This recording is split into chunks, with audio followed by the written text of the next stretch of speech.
Hello, everyone.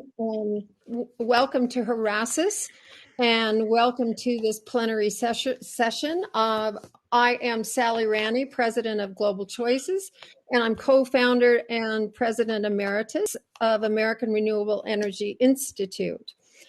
We are here today with some amazing leaders, and I am honored to be chairing this plenary with such a distinguished group. So thank you for joining us on this very timely, very important conversation, the aftermath of COP26. And I want to welcome all of you who are out there live streaming with us. I do want to say that we all know that COP26 was a solid step forward for climate change, but it wasn't the leap that now is absolutely essential. And the window of time that we had 15 years ago is now a sliver in which we have an opportunity to make a measurable difference to avoid the worst of climate change for all species and suffering of all species. So there were several important agreements in Glasgow. The Global Methane Pledge was launched. The Kigali Amendment to the Montreal Protocol, the Glasgow Leaders Declaration on Forests and Land Use, and several other agreements to tackle pollutants and end deforestation by 2030. But now there are three words which spell the future of those commitments: implementation, implementation, implementation. We have to have really, really serious follow-up to these commitments. No more promises, no more talk. And the highest emitters, of which the United States is one, we have to go deeper and faster to accelerate our transition to net zero. There's 20 countries account for 80% of global emissions. So the fate of the planet is really going to depend largely on what they do or don't do. Too many are still avoiding the tough choices that have to be made. Coal went up 9%. China has on the boards building a new, or in the pipeline, building a new 260 gigawatt plant. The IEA, the International Energy Agency, shut down a 50 gigawatt, says that we need to shut down 850 gigawatts of unabated coal power by 2030. But there are good signs everywhere. People everywhere are doing what they can. There's innovative, creative projects. In the US, we hope to pass legislation to invest almost $500 billion in clean energy and make it cheaper for consumers to buy electric cars, put solar panels on their homes and businesses. And Canada raised its 2030 emissions target from 30% to 45% by 2030. And Egypt is on a solid renewable road, with almost 20% of their energy from solar and wind now in 2022, a commitment they made a few years ago and have reached that. Chile, the Constitution of Chile, they are rewriting it, actually, to confront or include what they call a climate ecological emergency. So there's good signs everywhere, but as John Kerry says, we have to run a sprint to avoid near-term tipping points and a marathon to reach mid-century goals to reduce CO2 emissions. So everywhere, everyone has to do more. So we have COP27, which will be hosted by Egypt, on the horizon. And what were the failures that COP26 left on the table that now have to be done? What should businesses be asking or demanding governments to do? Can business fill the gap on emissions reduction? So these are some of the questions that we'll be addressing. So I want to introduce our speakers, one of whom is having difficulty joining us, and I'll wait to introduce her to the last, hoping that she can join us. So Mary Robinson is the former and first woman president of Ireland and the first independent to win the presidency, serving in the 1990s. And this is something that I didn't know until I was reading about her, but she was also the most popular president. She had a 93% approval rating. Can you believe that? Nothing in these days like that. After her presidency, she became the United Nations High Commissioner for Human Rights, and in 2016, she was appointed as the UN Envoy for Climate Change by the Secretary General. She is unrelentless in her work, and she's done this for decades for peace, gender equality, and human dignity. She took climate justice from an idea to a mainstream ideal and movement.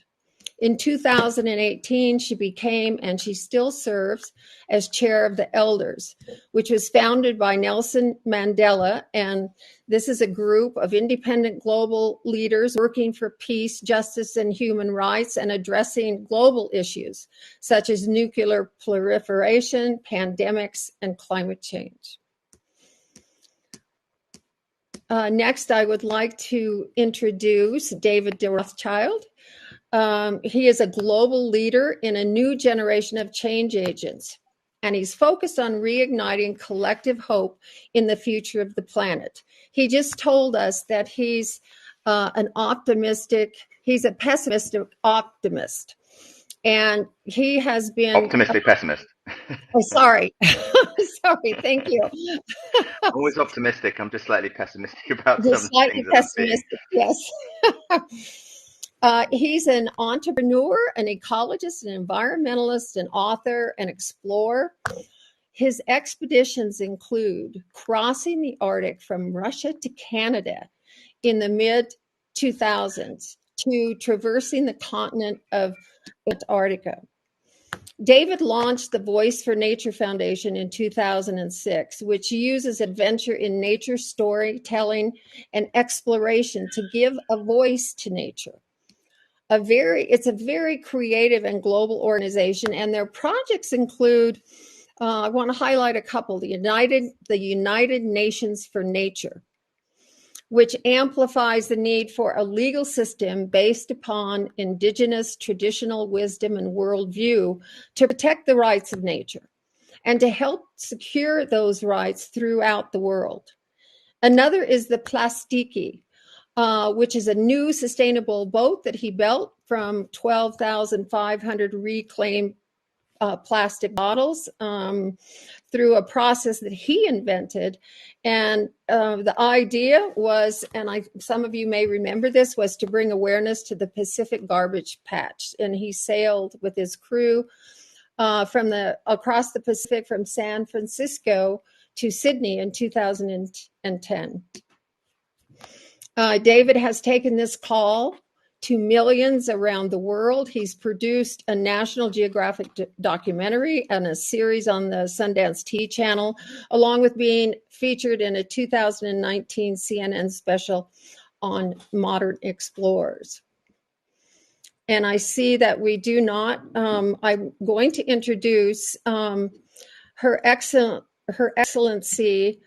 Rania Al-Mashat, who is the Minister of International Cooperation for Egypt as of the end of 2009. And prior to that, she served as Minister of Tourism.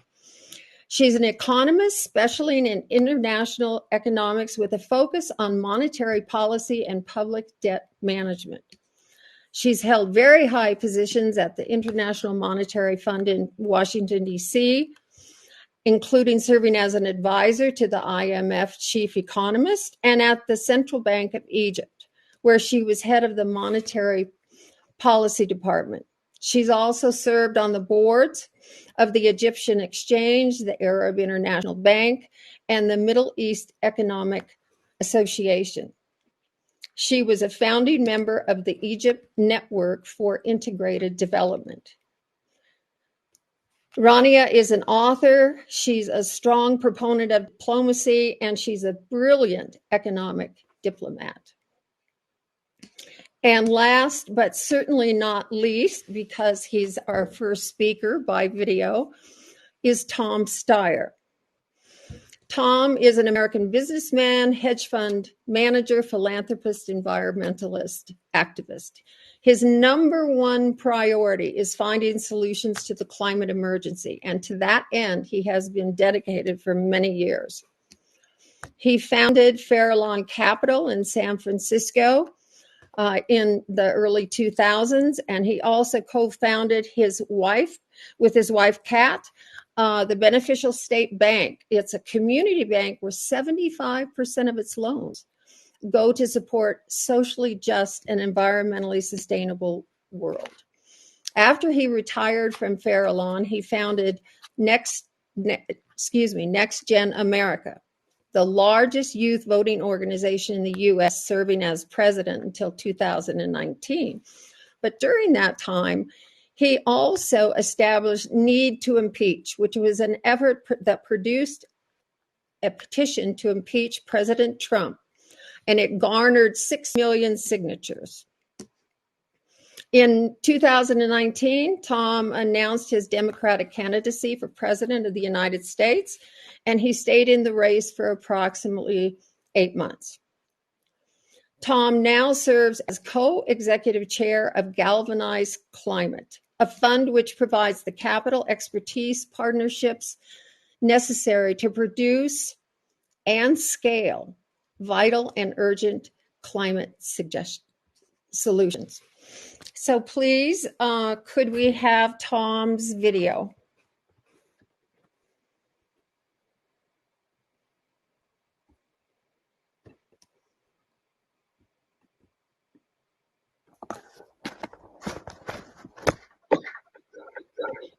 Thank you for this interview. It's a pleasure to meet you all, even if it's virtually. The conversation we're having today couldn't be more appropriately timed, as America's global standing and our response to the climate have never Sally, can you mute, please? been as intertwined as now. COP26 proved that we're entering a new chapter in our fight against this crisis.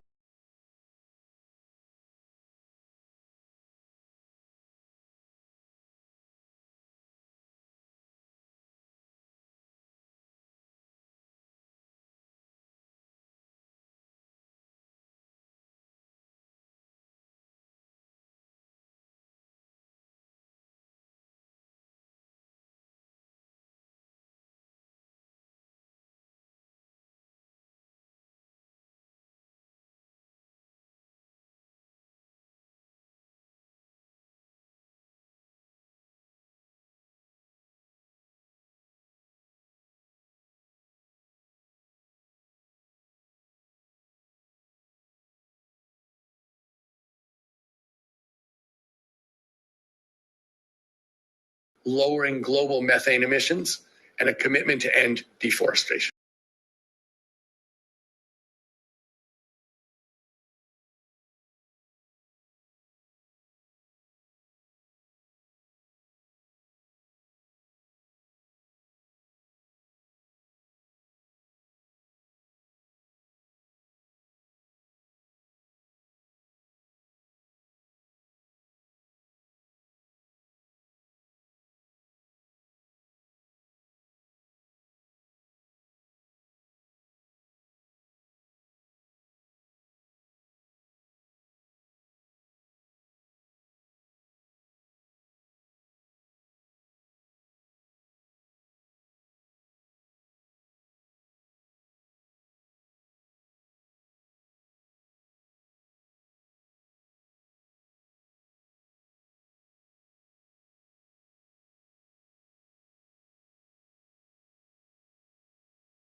Seems we're having a Hello. few technical issues. Yes, yes, technical issues, and also I see that Rania is stuck in the No, participant. I can you hear me? Yes. Okay, great. I'm sorry that my picture's not showing. There's something wrong with the video, but at least if you can hear my voice, I'm ready whenever you want to pose the question. And it's an honor to be with all of you. Thank you very much. Thank you for being here. Thank you. I wanted to go to Mary and ask Mary if she could build upon a little bit what Tom was saying about the role of private sector from your perspective of having worked so closely with the UN on climate, on the SDGs, in the various roles that you have had in the last few years, and of course the elders looking at climate change now as well. What is needed? What was left on the table in COP26? Well, I do agree with Tom, Sally, and I agree with your introduction of COP26 that a lot was committed in terms of, as you say, methane, forests, etc., and investment. And yet, Climate Action Tracker told us, having counted all the pledges made of what would be done, that we were still on track for a 2.4 degrees Celsius world, which means basically catastrophe. And I remember being very moved by that at COP itself, on air, when I realized that this is where we were, that we hadn't closed the gap enough. And a lot of it has to do with governments, quite honestly. And at the moment, we're very focused on a problem of governments, what's happening in Ukraine, that one country, Russia, is attacking another brother or sister country, Ukraine, and the fallout of that is devastating. But a day or two before that, last Monday, we had the IPCC report. And if it hadn't been for this war in Ukraine, we would all be talking about that. We would all be saying, oh my God, this is really serious. We really have to address this. And business, of course, has a huge role to play in doing that. And, you know, business has to be aware that governments make commitments. The United States has made very serious commitments, for example, for climate finance. Yes. At the UN General Assembly, the last one, President Biden committed to double what the United States was contributing, because in fact, you know, aggravated by the Trump years, the United States wasn't in line with other countries to contribute. So he said, we will double, which means 11.4 billion. Unless that is actually delivered, and I mean really delivered in the budgets, because the commitment was by 2024, and with 3 billion for adaptation. These are very specific commitments, and the world is watching. So I would encourage business in the United States to seriously engage with how this is to be delivered by the US government, because I'm hearing there are lots of other stretches on the budget, and the climate finance doesn't have the Congress priority it should have, because on the Republican side, there are not too many people who are climate enthusiasts. So I'm really urging business, if we don't come to COP27 with some sense that the United States means its commitments, this will undermine trust. And I'm very glad and very pleased, because I haven't had an opportunity to be on a program before with Rania Al-Mashat. I'm looking forward to very much what she will be saying. I want to link with her. I want this COP to be much more inclusive in Egypt, inclusive of women, inclusive of young people, etc. And I'm looking forward very much to that. I also, and this is what David will be talking about, very much support nature-based solutions. So I leave it at that because others want to talk. But I feel this is a good audience, Sally, for what needs to happen. Yes. Yeah. Thank you, Mary. Yeah. The commitments of the United States, you know, we have a very deep and passionate dedication in the public sector for really pushing this, but we have this gridlock, as you know, in Congress, and we can't seem to get beyond that. So the midterm elections are, you know, we need to get it done before that happens. David, you have just an incredible background, very diverse, and you have honed in on nature and giving voice and nature and climate change. What do you think about the conversation we've been having from your perspective? Well, I think Mary made some very good points. I mean, the IPCC report that was just released is absolutely devastating. I mean, if you read this report, there would not be a single thing that we would be focusing on apart from trying to solve this, or that's at least what you would think. But the COP agreements, or the convening parties, these meetings started in 1995. We put so much emphasis on this. And the big question that I struggle with is how can we rely on short-termism, which is our political cycle, for long-term solutions?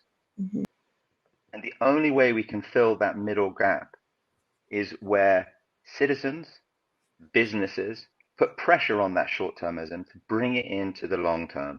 We have to look at this as a long-term solution, because you've just said something that petrifies me. We're about to go to the midterms. It's very likely that Democrats could lose the House. In fact, very likely. It then puts pressure back on what marginal progress has been made in the last 2 years, and the pendulum swings back the other side, and we spend the next 2 years unpicking what was put in place. We get no progress. Right. It's called runaway climate change, not because it's slowly moving, but it's running away at a speed that is frightening. And I think, you know, the last week has really shaken the world. We've been through two extraordinary events in the course of the last 2 years. We've had a global pandemic, which has affected everybody, huge loss of life, huge impact on our economy, huge impact on communities, on mental health, on our relationship with each other. But it did one thing. It really connected us all around this common goal to solve this problem. And we saw movement like we've never seen before to try and rapidly solve this problem. Right now, we're watching a completely devastating and brutal illegal act of war happening in Ukraine. And we've seen the world community stand up and jump at trying to sanction Putin and his regime and act. And these two things are absolutely essential. I say this with a Ukrainian wife with 2 Ukrainian daughters. So I say this, you know, in a household that is very, very stressed with families still in Ukraine. And the thing that keeps coming to mind is, why are we not acting like this when it comes to climate? Why are we not putting the same sanctions on big polluters? Because the war in Ukraine is a war of oil.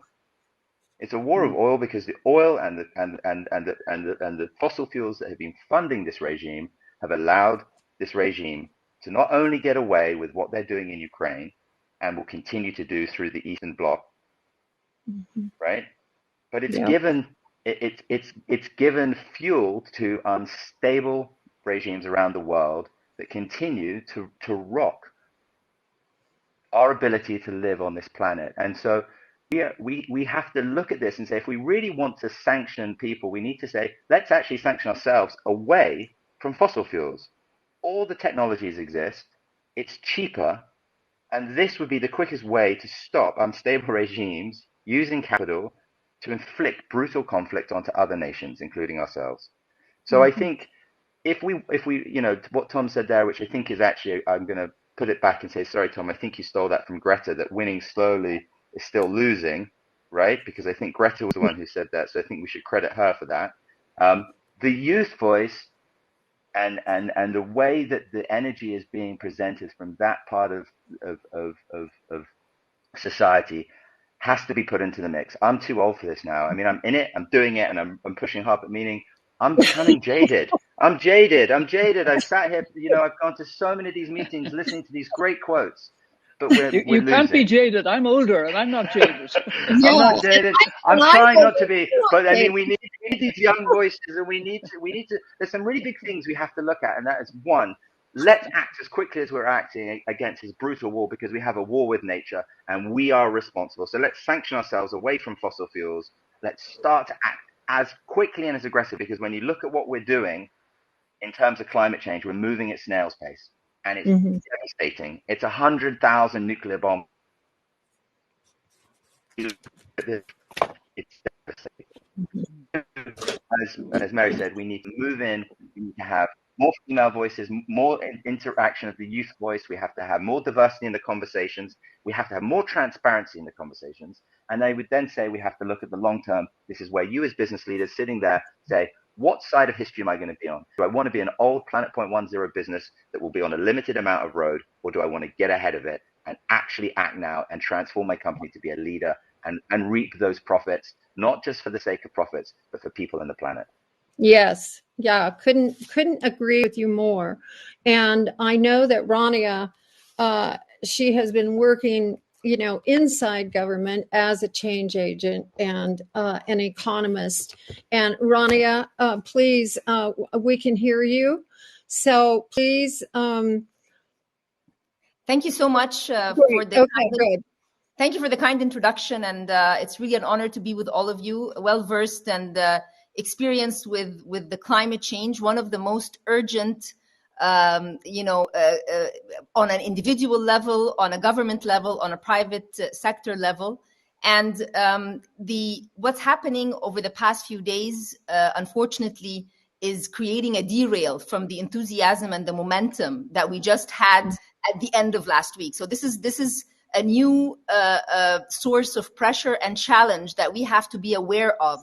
But let me go over a few topics which you very eloquently put out, the implementation part. What was very vivid in Glasgow, and this was shown in the video, was that all stakeholders were there in one place. The platform was very inclusive in the sense that the private sector, for the very first time, was present. The governments were, hand in hand with the private sector. We also had civil society. So this was, I believe, one of the key highlights of COP. Nonetheless, COP26, nonetheless, when we try and, as you mentioned, how can we operationalize these trillions, the billions to trillions? And it doesn't matter what the number is, whatever the number is, and we saw the gaps in terms of the estimates. How do you take whatever number was committed and actually put it on the ground in the countries that are not polluting, but they are the ones that need the financing the most? So when we're looking at the big investment banks that have made these commitments, you tell them, come to countries in Africa or Asia. They tell you that the risk is very high. It's not a conducive business deal for us. So here comes the idea of bringing in the multilateral development bank so that we can bring a concessional element into a project, whether it's a mitigation project or an adaptation project, so that we can create a de-risking mechanism, one that is meaningful, one that can actually encourage the actual activation of the commitments, the trillions into the ground. Because what you are hearing, and I'm not blaming them, you hear the projects are not bankable. You hear that there's not enough capacity in these countries to design and implement the projects. You hear that some of these economies are risky. So how are you going to actually take this money and put it in the ground? And that's where collective action is needed. The presence of the UN and the multinational development banks, the World Bank, the African Development Bank, the Asia Infrastructure Investment Bank, and this is, where international cooperation comes in. As Minister of International Cooperation, we actually work with all of these institutions, and I'm Egypt's governor in many of them. So we need to create a framework whereby we can design a practical implementation of what we mean by concessional, by de-risking, by a blended finance that can actually integrate the private sector money with concessional money so that we can actually get actions done. That's one element. Where does Egypt come in? And let me explain. You very also you highlighted our integrated sustainable energy strategy. This was launched in 2015, and in it we have targets to use renewable energy, regenerate renewable electricity from renewable sources. And I'm taking this example because we used to have shortages of electricity in 2012, 2013. Today we're exporting. So there's a success story. How did that happen? The government undertook structural reforms, and the speaker in the video mentioned that governments need to create a conducive environment for private sector engagement. So, for example, the government allowed feed-in tariffs for the private sector. Once that happened, we had financing come in to private sector companies, and we created the biggest solar park in the Middle East, which is the Bimban park. So concessional money came in to finance the private sector to be able to implement a very transparent plan by the government with KPIs. Today, we do not use at all coal or gas in the production of electricity, renewable, wind farms. Our relationship with the international community in terms of mitigation and adaptation projects, we're talking about around $12 billion to SDG 13, the climate action SDG. And we can provide what is now known in the context of development South-South cooperation. We can partner with countries in Africa and with the multilateral development banks and with the private sector to showcase how we have designed some of our projects, use the concessional borrowing to implement them. So this is another angle.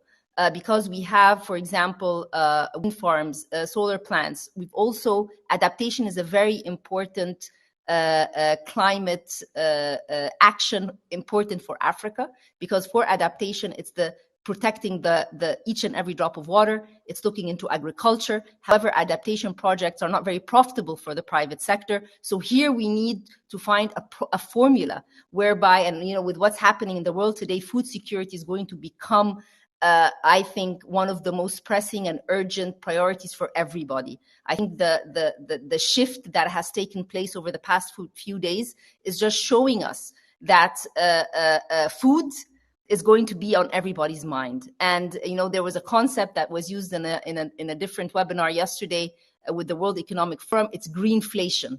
That as we are doing the transition from coal and petroleum into renewable, there are, people are not, not everybody's ready. So that's causing some inflation. Put on that the implications of the war that's going on. It's going to be very, very pressing. Let me just conclude by one thing. All countries, all households, all businesses are exiting COVID with high debt levels. And when we're talking about climate, we talk about the need for green financing, i.e. more money. Now, the sources of this money could be debt, could be grants, could be investments, but everyone is stretched. And also the war in Ukraine today, what's happening is going to make even less fiscal space for governments. So again, there is an unfortunate realism that has complicated our equation. We just need to be mindful of it. And as we are planning forward, these 3 points are extremely important. How do we blend so commitments can go into implementation? How can we take the most recent developments that are going to strain economies even further? Number 3, how do we stay on course with all these shifting priorities? Thank you very much. You're muted. You're on mute. Yes, sorry. Mary, from where you are working now on these issues, I think that Egypt really can be a model. And some of what they're doing, there are templates that can be applied in other countries. What is your response to her 3 priorities on finance? I listened very carefully to what Minister Rani is saying, and I think she made a lot of very, very good points, which I hear a lot on the Women Leaders Network, which I co-host with Ellen Johnson-Sirleaf of the Africa Europe Foundation. We're getting deeply into some of these issues with Vera Songwe and others, and it's very important for COP27. And one of the things about adaptation is, there was a commitment made in Glasgow to double adaptation finance by 2025. But Sally, there's no plan yet. There's no roadmap for that. Right. And this is serious. We really need to prioritize. And I loved some of the things that David said about getting rid of subsidies just by literally sanctions. I mean, let's use some of the language that we're using in one context for another context. It might help to make it more serious, because the amount we're investing in what's harming us is truly staggering. But there is a problem of risk that can be helped by multinational banks, by the special drawing rights of the IMF that Kristalina Georgieva has been working on, and that has to also help the indebtedness of countries coming out of COVID. I mean, it's far more for poor countries because they didn't have the capital to invest, and they've had to borrow and become even more indebted. So these are very real problems, and I think it's necessary to see COP27, a COP based in one of the most vulnerable continents from a climate justice perspective, the unfairness of that, as being a COP that has to really focus more on our humanity and on nature, on our, I'm very keen now on looking at the planetary boundaries, not just climate, the planetary boundaries. The IPCC reports that David also referenced talked in terms of the urgency of what we're doing, the fragility of our ecosystems that sustain us. And, I think if we can just focus more on people-centered, diverse, listening to the voices of those on the front lines approach, it will help, I think, to galvanize the decision-making that we need. I very firmly believe that. Thank you, Mary. Well, I think you hit on one of the things that has to happen, and that is the plan that is not yet in place regarding the financing piece, and that has to happen. And hopefully, can that happen before COP, so that it's there can be deep discussions, around that issue, because it's key to everything else. It's a cascading effect. David, additional thoughts? We only have about 3 or 4 minutes. Yeah, I mean, I would just pick up on what Mary was saying in regards to nature-based solutions. When you think about what COP has been, for the most part, it's about us sitting around in a room discussing how much we can continue to pollute and for how long.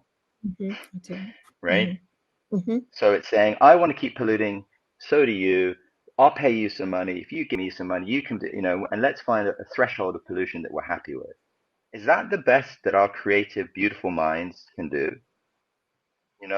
So we have to look at this and say, as was said by the Minister Rania, that it's about adaptation, it's about investment, it's about showing that there is this pathway from going, saying, look, we've had energy shortages, now we have solutions, and we can move and we can transition. So that is one big pathway. And that is, showing the opportunity and highlighting the opportunity is one big pathway. But the thing that we also have to look at is that nature is incredibly resilient. And so we have to leave these incredible hotspots that we have around that are carbon absorbers. We have to protect them. We have to, the best thing for reducing carbon, trees and our ocean. So if we keep on chopping down trees and destroying those incredible carbon machines that suck in carbon, then we've got serious problems. If we ignore the nature narrative and we don't factor that in, because we can have all the clean energy and we can have this carbon market and we can have this methane market, but if we have no natural systems left, what do we do? And so I think what was interesting to me, I ran a space at COP with the New York Times and the Natural History Museum at COP26 called the Nature Bar. It was a place where people could come and convene and have these conversations. And we monitored the conversation of nature in the narrative. And for once, we started to see these silos that climate and nature are part of the same system. Yes. It's frightening to me to think that in 2022, we're actually saying that, because it should be very obvious. But my Go.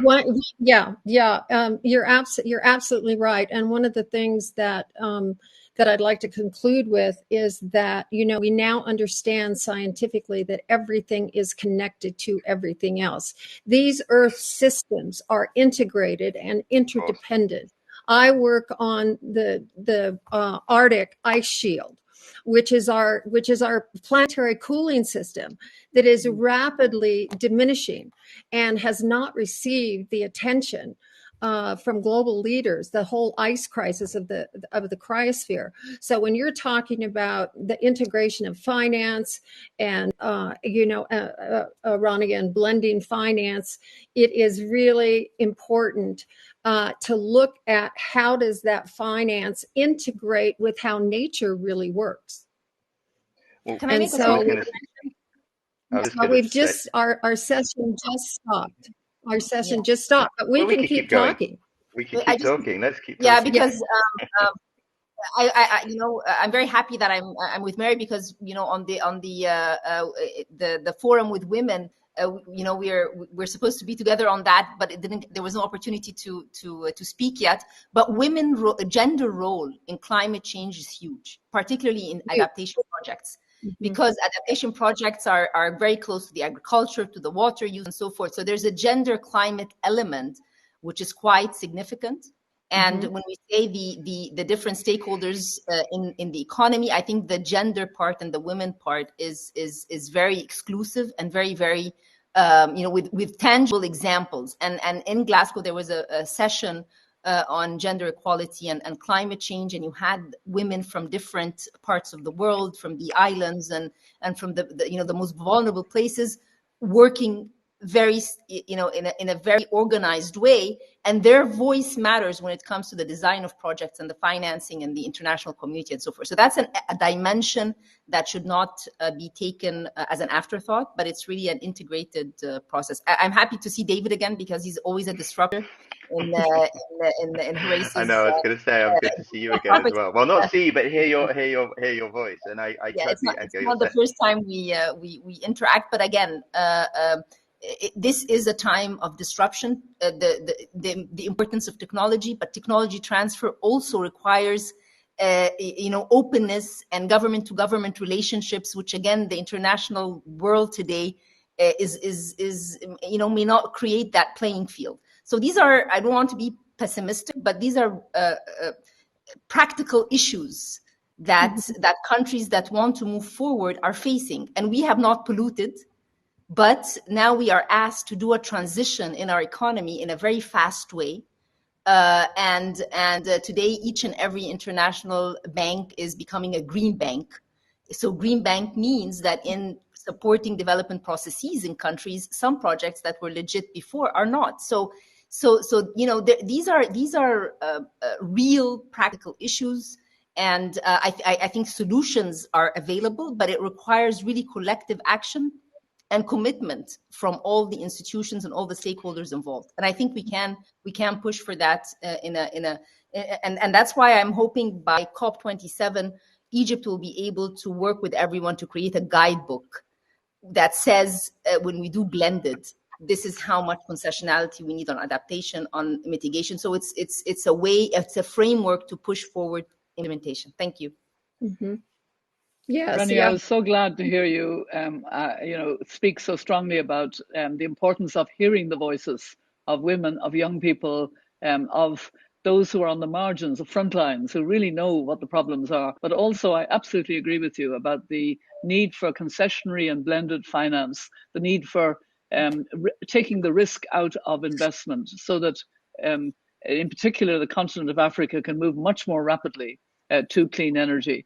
And I think, your task is made more difficult, no question, by this awful war in Ukraine. It's going to suck a lot of the energy. It's going to suck a lot of the attention. Just know you have very strong friends and allies on this panel and millions of others around. And, insist that this COP is so important because of the reports that we've been getting from the IPCC, but also because of the nature reports, because of the planetary boundary reports we're receiving.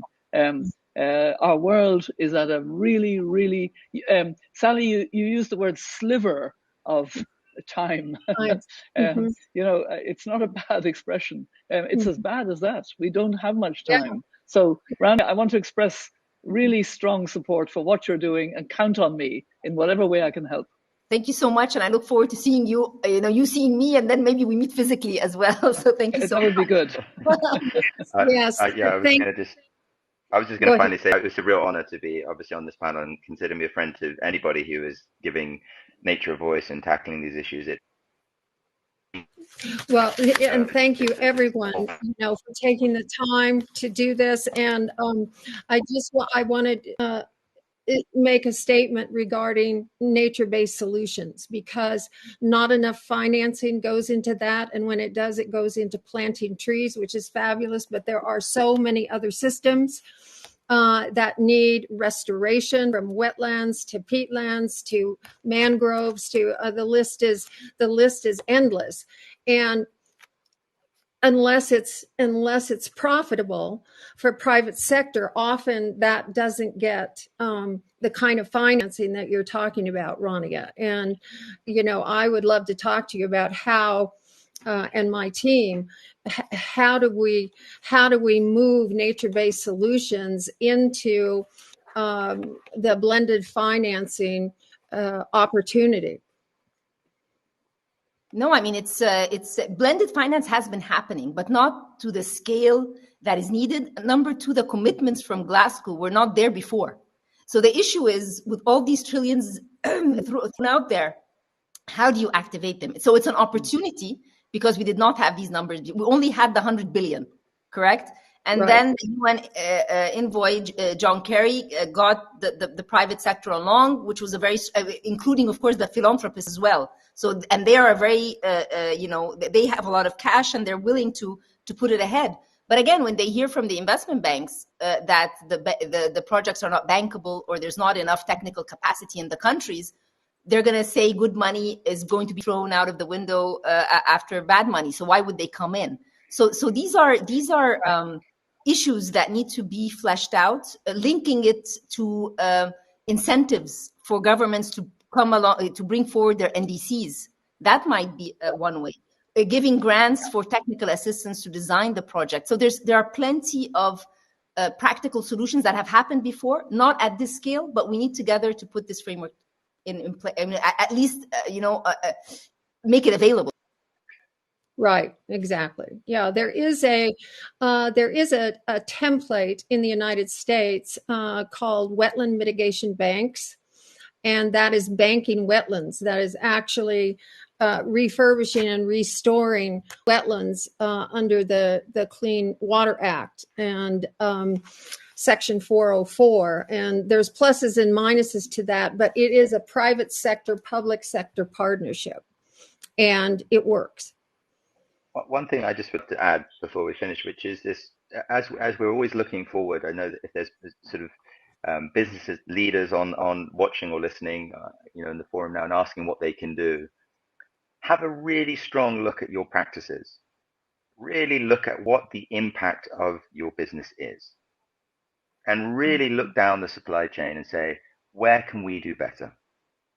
Not just for stakeholders that are demanding, profit in the short term, but for nature, the planet, for all of us in the long term, for a robust business. Because if we keep on looking to say, well, we're just going to look at the future and adapt up this way, but we're continuing these devastating practices down the supply chain, then we're damaging those nature solutions. We're damaging those natural systems that can support us, because we can't keep using palm oils. We can't keep using, old growth forests to make, loo roll. We still do that. I mean, it's insane. We're doing things that are absolute madness when we know what we know today. So I would urge businesses who have the capacity to make those changes, push innovation down the supply chain, start an innovation race, start to say, we won't accept harmful practices down our supply chain. I know it's tricky. I know it takes a lot of time, but we have to act. Everybody has to act. And we do it at home. So do it in your business, as well as waiting for, obviously, governments to come in, and we have this blended approach where we can all work together. But we really have to start there as well. So if you do have a business, really assess it, look at it, and figure out what can I do better, because we can all do better on an individual level and at a business and a government level. It's just we have to keep moving. And there are good models now, David. Yes. I'm involved very closely with the B team of business leaders, and increasingly yes. we mean business, and increasingly, there really is an awareness that business has to step up and take that kind of leadership, and I think it's incredibly important, and I hope it'll be further encouraged, as I know Rania would want to do in COP27. Mm-hmm. Well, and organized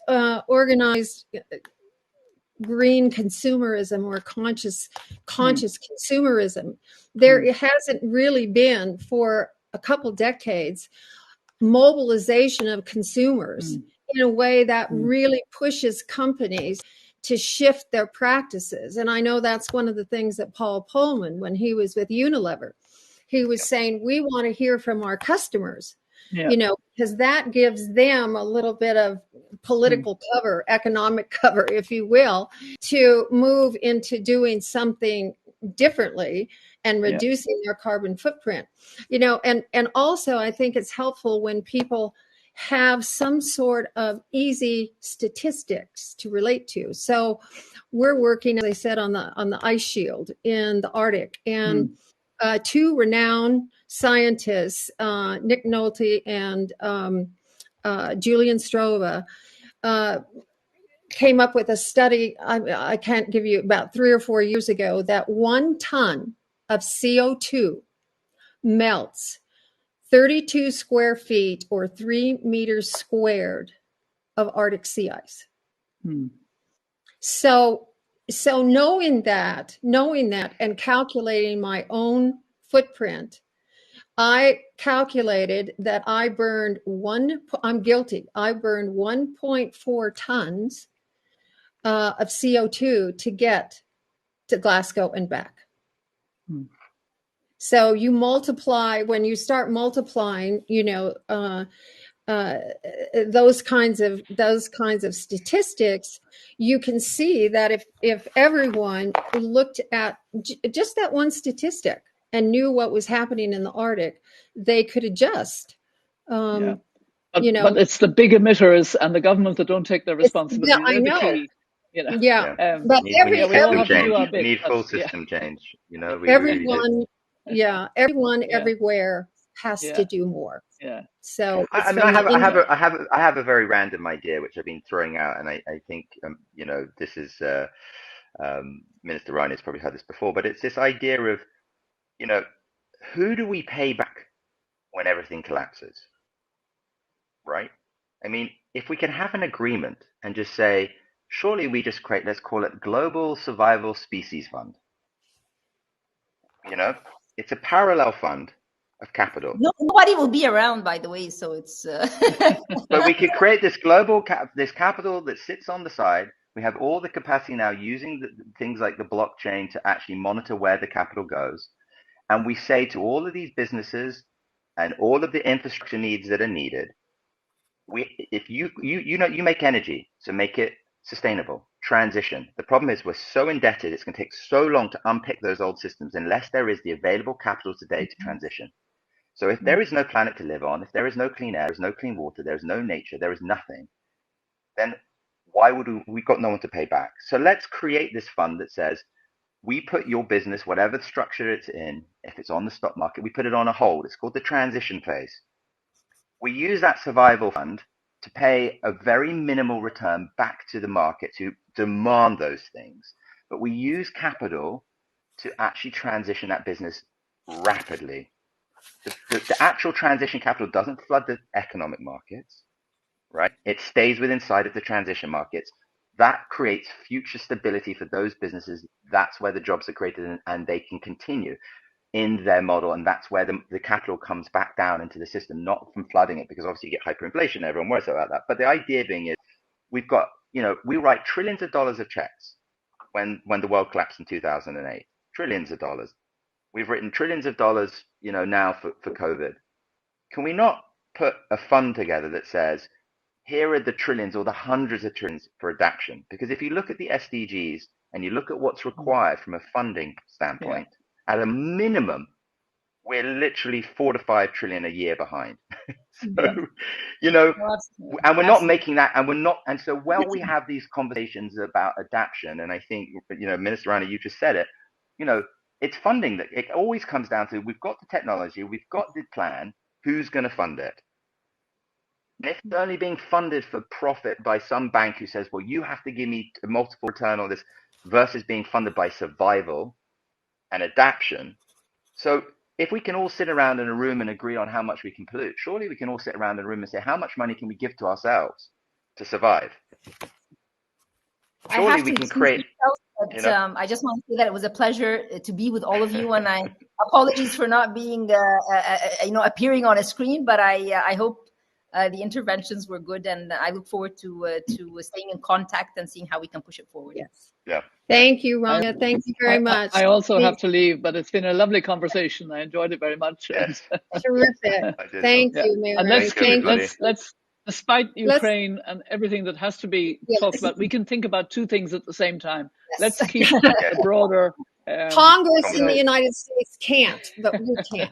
Well, thank you for the excellent that's because moderation. let's be honest, that's because it's men, and men can't multitask. So that's why That we is need female exactly leaders. So that's exactly why we need that. Bye, everyone. Okay. All right. Bye.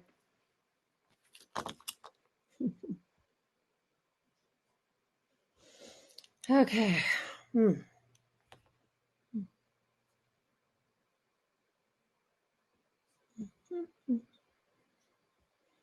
Anyway, exit.